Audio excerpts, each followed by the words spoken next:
right, find the arc length given the radius and the central angle. Well, we know that arc length divided by the radius will be equal to the central angle only if that central angle is measured in radians, right? This is our formula for how we even found a radian. Radian is the number of radii that fit around the outer edge of a circle. So, in order to use this formula, my theta, my angle, is going to need to be in radians. So I'm going to convert to radians, and I end up with 7 pi over 18. So now I can use this formula. S, my arc length, is what I'm looking for. R, my radius was 12 inches, is going to be equal to 7 pi over 18, my central angle in radians. I'm going to multiply both sides by 12 to get S by itself. This one says I'm supposed to round to 3 decimal places.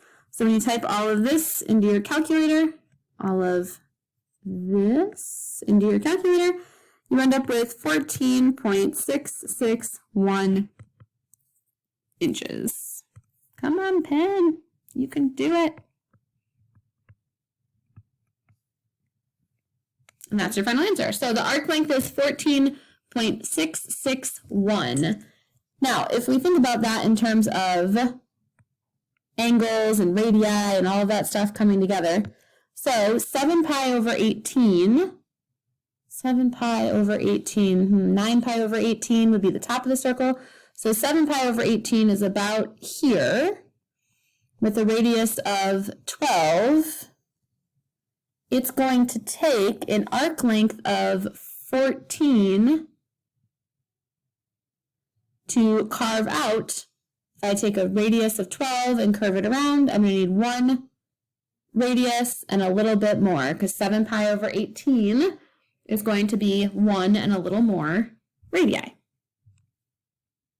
All right, sketch the following angles in standard position. So remember, standard position, we're going to start at 0, which is over on the positive x-axis, so 0 degrees, negative 310. So I'm going to need to travel backwards for sure. I'm going to go backwards 90, backwards 180, backwards to 70. So negative 310 is going to be just before I get to negative 360. Also, a reference angle of 50, if you're thinking about that. Okay, so there's my angle in standard position. 4 pi over 3. So this is 0 radians. Because of the 3 in the denominator, I'm going to label this as 3 pi over 3 radians. This then becomes half of that at the top, so 1.5 pi over 3 radians, and the bottom then you add the top and the side together, so this becomes 4.5 pi over 3 radians. So I'm going to start at my positive x-axis of 0 radians, and I'm going to open 3 pi over 3 and another pi over 3. And now if you're thinking, Ms. Schwartz, that was on the unit circle, we should already know that. Yeah, you're right, you should. 4 pi over 3 is a unit circle value that falls in the third quadrant. All right, last one. Negative 2.3, again, I can assume this is in radians because there is no visible degree bubble. So negative means I'm going to travel backwards. This one is radians without the pi left out. So this would really become 3.14 over to this side. Because I'm going in the negative direction, I can count this as negative 1.57 and this as negative 4.71. But I don't actually need that because I only need negative 2.3. So I'm going to start, I'm going to go backwards 1.57 radii, negative 2.3 radii is going to be my final angle measure. Determine 2 coterminal angles, one positive and one negative. Coterminal means we're going to have the same shared end ray. They're angles that look the same, but they have a different spin to them. So the way we do that is for degrees, we're going to add or subtract 360. So 452 degrees plus 360 degrees is going to get me an angle of 812. And is 812 degrees a positive number? Yes, yes it is. So that I can put in my positive answer blank. Then I'm going to take 452 and I'm going to spin backwards to end up right where I started, just a different spin though. And I end up with 92 degrees. Is 92 degrees a negative? Oh, no. 92 is still positive, so like that's cool. I could just like throw that here on my positive line. But now I've got two positives and I really wanted to get a negative. So I'm going to take that 92 where I just left off and I'm just going to spin again. Why not? Make myself dizzy. Keep spinning to the left and I end up with negative 268 degrees. Is that a negative number? Why, yes. Yes, it is. So that can count as my negative. Technically, are there an infinite number of right answers for coterminal angles? Yes, there are. Okay, so there's a lot of ways. You can spin as many times as you want, and we'll accept any answers that are true. But these would be the, I guess you could say, easiest ones to find, or the most straightforward ones to find.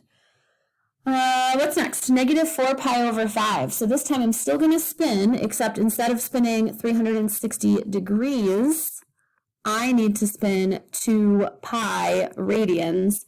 So this is 2 pi over 1. I'm going to find a common denominator by multiplying by 5 over 5.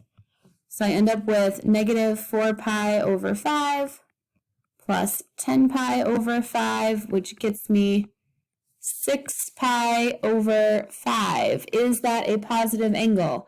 Yes, yes it is. 6 pi over 5 for the win. Okay, well then I can also take that negative 4 pi over 5 and I can spin backwards to the left. Work smarter, not harder, right? If 2 pi was 10 pi over 5 here, it's still going to be 10 pi over 5 here. That's going to give me negative 14. I was trying to do some color coding. Negative 14 pi over 5. Is that a negative answer? Yes, yes it is. So I am done with this problem. Last one for finding coterminals. So we've done one in degrees, we've done one in radians as fractions of pi. Now we're going to do one in terms of radians, but with decimals, which is totally fine, okay? I still am going to add and subtract 2 pi.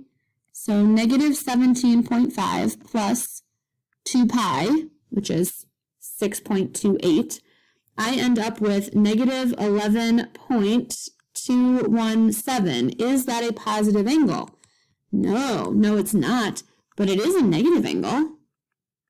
So I'm going to claim that. Dibs. That's my negative angle. Okay?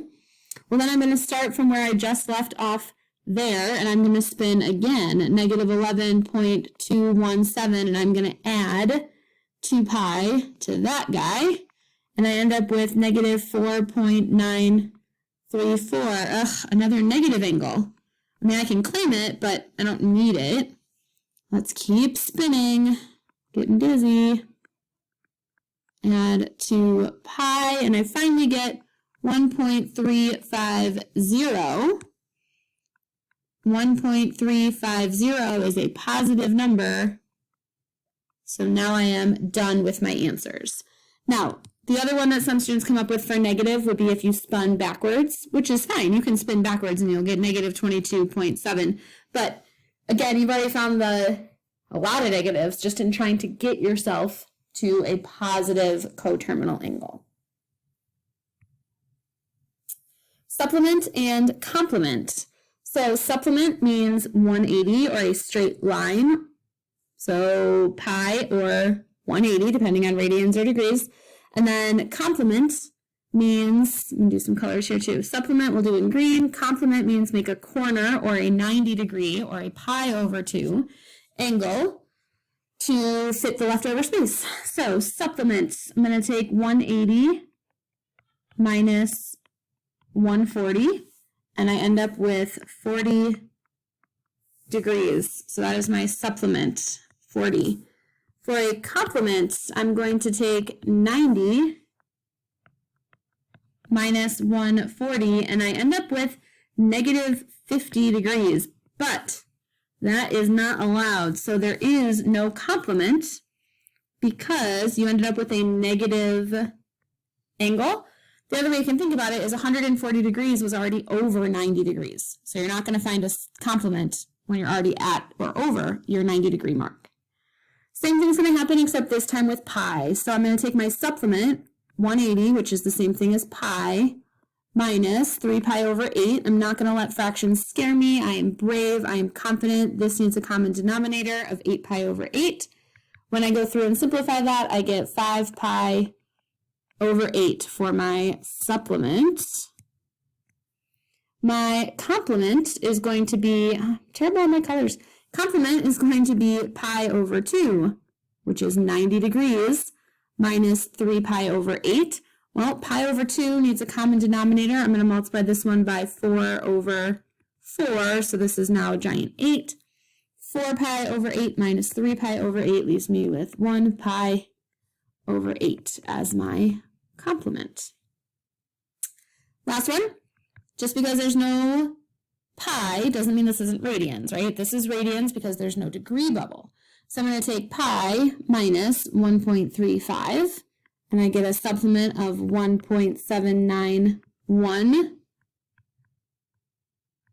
For my complement, I'm going to take pi over 2 minus 1.35, and I end up with 0.221 of a radian.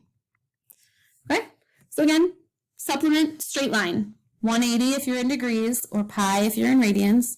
Complement, corner, which will be 90 degrees if you're in, well, 90 if you're in degrees, and pi over 2 if you are in radians. Sketch the angle in standard position to help find the reference angle. Reference angle, remember by definition, is going to be positive, acute, and touches the x-axis. Positive, acute, touches the x-axis. So negative 485 degrees. I'm going to spin, I don't want to be in blue, I'm going to spin backwards, 360. Then I'm going to go backwards a whole nother 125. Where did you get 125 from, Ms. Schwartz?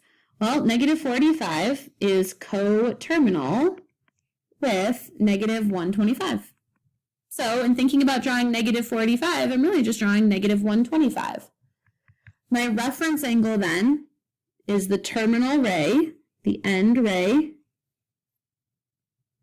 and I'm going to draw to the x-axis, which would be this right here, and this acute angle is my reference angle. Well, this was 180, and this was negative 180, 125. What's the difference between those? That has a reference angle of 55 degrees. Next one, 19 pi over 12. We'll see the 12. This becomes 12 pi over 12. This becomes 24 pi over 12. This up here, there would be half, so 6 pi over 12, and then you add these two together, 18 pi over 12. So 19 pi over 12 is going to open up to 18 pi over 12, and then one more. My reference angle, terminal ray to the nearest x-axis, and it's this acute wedge that I need to find. Well, how do I get from 19 pi over 12 to 24 pi over 12? I have a reference angle of 5 pi over 12. Last one, negative 10.5. Well, if this is 0, this is 3.14, and I'm supposed to go negative.